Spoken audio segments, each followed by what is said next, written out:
Boa tarde, a paz do Senhor, amém. Hoje eu vou trazer uma reflexão, né, barra palavra do Senhor, porque muitas vezes você tá, muitas vezes você está num dia desagradável, muitas vezes você está num dia que não é propício ao seu bom humor, mas muitas vezes você recorre a Deus porque Ele é seu refúgio e sua fortaleza, né? Tipo, o poder de Deus ocorre em todas as pessoas que você tem que recorrer a Deus, porque o Deus é. Se você recorrer abaixo das asas de Deus, você fica propício a. Não fica propício, você fica protegido de todas as aflições que tem neste mundo, né? Tipo, abaixo das asas de Deus serve para proteger vocês. Porque o versículo que Jesus fala, quando ele estava orando na montanha, fazendo a oração do Pai Nosso, diz: não deixar cair em tentação. O que isso quer dizer? Que não deixar cair em tentação não é para você impedir você mesmo, você em questão de jejum e oração, não cair nessa tentação. E hoje vou contar uma história para vocês de um profeta que avisou tanto a um povo de cabeça dura que não tinha índole, não tinha mais índole com o Senhor, não tinha mais aliança com o Senhor. E esse pregador barra profeta, ele estava pregando sobre uma aliança inquebrável que o povo judeu, né, o povo judeu quebrou com o Senhor. E hoje vou lhe contar essa história do povo judeu que quebrou a aliança. Vamos lá abrir em Jeremias, essa é a história do profeta Jeremias, a partir do capítulo 1. A partir do capítulo 1, versículo 5. Abrem suas casas, uma reflexão, né? Não vou me demorar, como no último vídeo, né? Jeremias, capítulo 1, versículo 5. Antes de formá-lo no ventre, eu o escolhi. Antes de você nascer, eu o separei. Eu designei profeta às nações. Jeremias, se você vê pelo contexto, Jeremias ele era um profeta, filho de um sacerdote. E Deus fez com que Jeremias fizesse um voto de não casar, de não ter filho, porque ele era apropriadamente separado para só servir a Deus, não servir só a casa de Deus. Ele estava vivendo num contexto em que a Babilônia estava em sua ascensão, em que o povo judeu estava desobedecendo ao povo de Deus, é, ao povo de Deus, é, é, trocando o Deus vivo, o Deus invisível, por ídolos. Porque se você ir para o Velho Testamento, o povo judeu já fez isso. Quando Moisés tirou o povo da terra, da terra do Egito, ele escreveu os 10 mandamentos, viu o povo adorando a ídolos. E essa sombra do povo judeu, do povo de Judá, adorar ídolos, voltou com tudo a partir da época do profeta Jeremias. Vou explicar, né, passando aquele paninho, né, para esclarecer o contexto. Jeremias, ele era filho de um sacerdote e foi separado para ser um profeta. Deus separou Jeremias para ser um profeta. E Deus tinha um plano com Jeremias, uma aliança que era para Jeremias só servir a Deus, só servir a casa de Deus. Em que Jeremias só pregava para o povo, né, que era cheio de conflitos com o Senhor, para abrir os olhos desse povo para boas novas que o Senhor Deus tinha. Vamos abrir agora em Jeremias, no capítulo 11, para entender o contexto, porque Deus estava tão chateado com o povo de Judá, porque o povo de Judá estava trocando. Jeremias, do verso 6 a 10. Do verso 6 a 10. Não estou achando. Não, do verso 9. Perdão. Do verso 9 a 10. Então o Senhor me disse: há uma conspiração entre o povo de Judá e os habitantes de Jerusalém.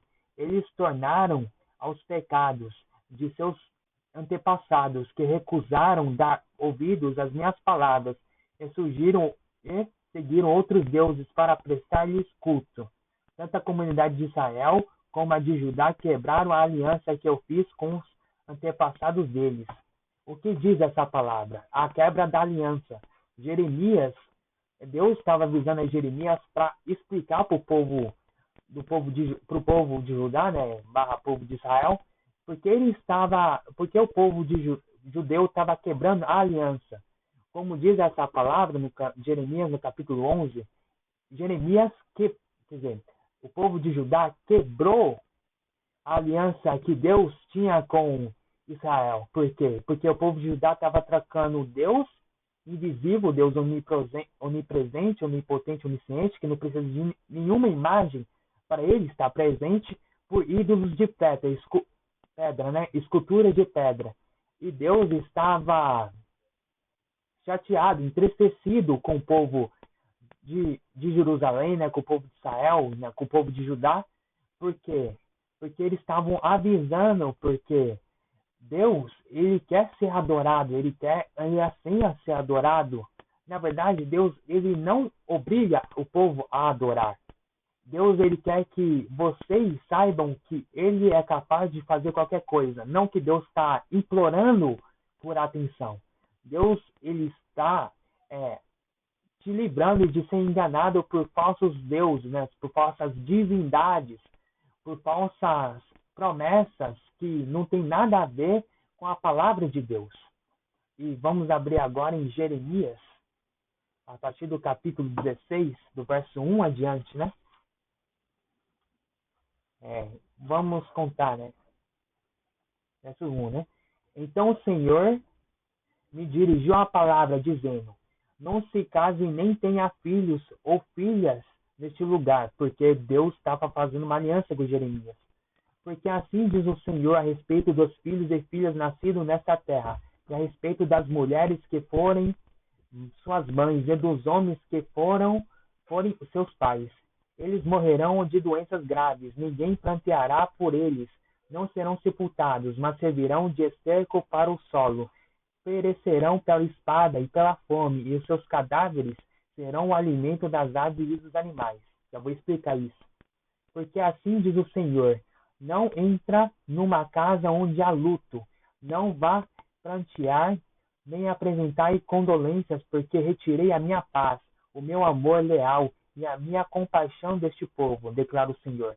Tanto grandes como pequenos morrerão nessa terra, não serão sepultados, nem se pranteará por eles, não se farão incisões, nem se reparar a cabeça por causa deles. Ninguém oferecerá comida para fortalecer os que planteiam pelos mortos. Ninguém dará de beber do cálice da consolação, nem mesmo pelo pai ou pela mãe.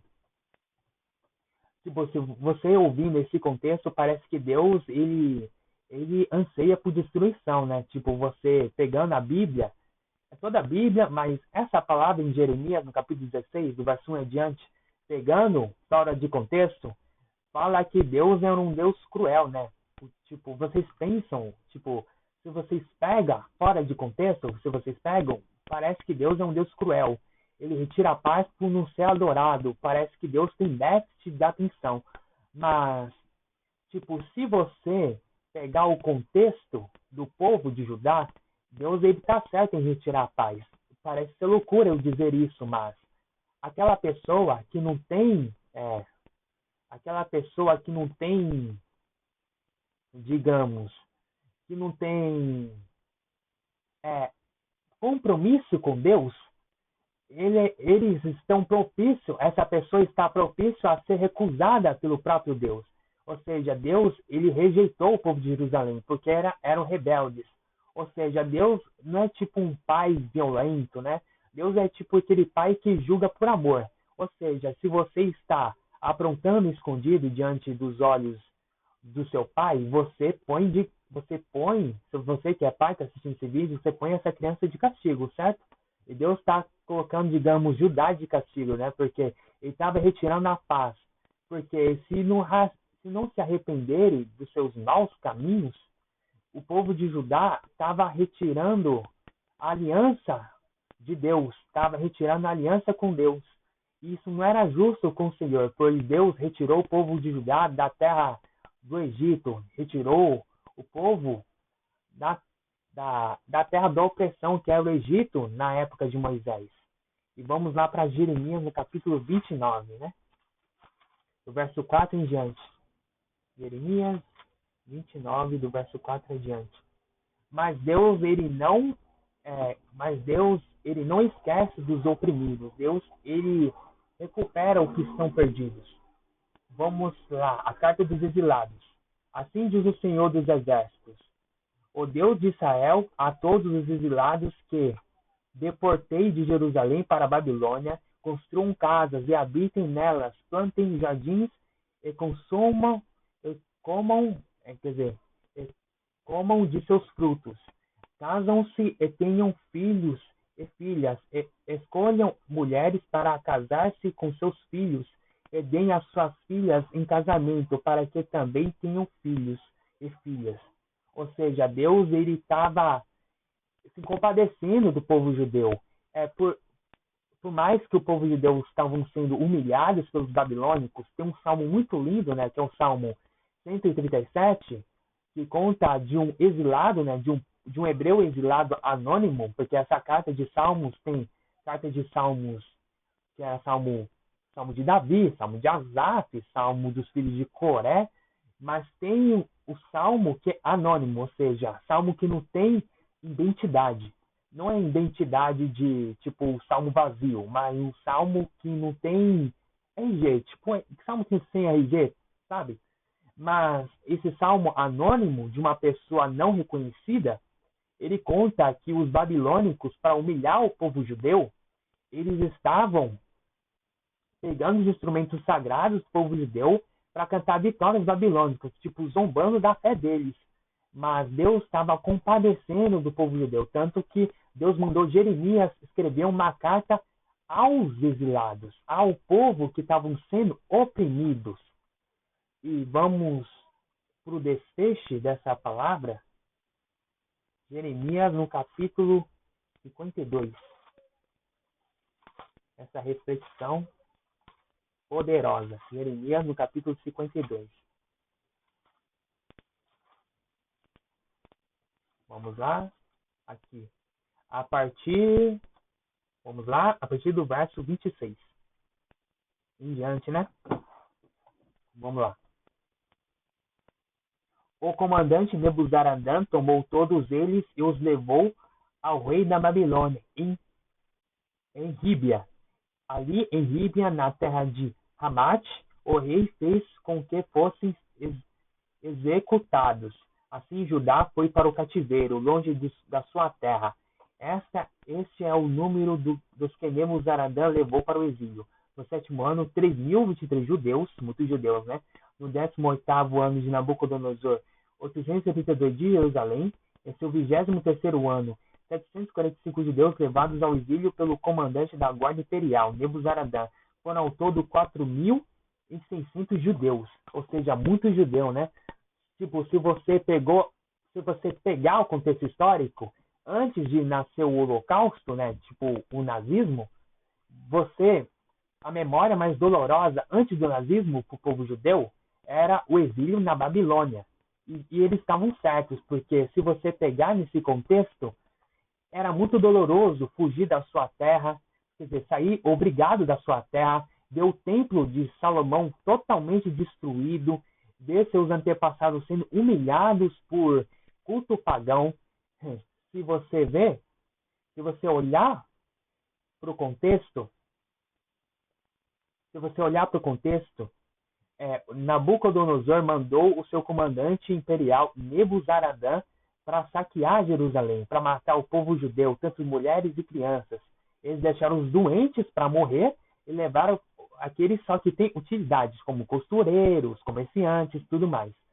E o povo na Babilônia estavam privados de cultuar o seu Deus.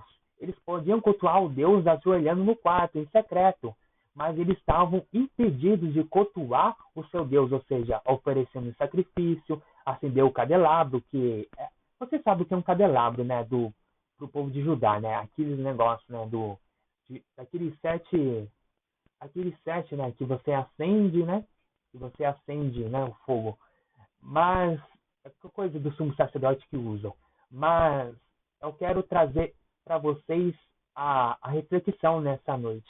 Quantas vezes você está separado de Deus e não quer se entregar ao Senhor? Lembre-se, Deus não é aquele namorado possessivo que oprime o seu povo por não reconhecer o seu valor. Não. Deus é aquele Pai que ele quer te salvar de si mesmo. Tanto que ele enviou seu Filho Jesus para que nós pudéssemos ser salvos de si mesmo. Eu quero que você fique com essa palavra, bote para o caminho do Senhor, bote para o Pai, que você vai estar completamente revigorado.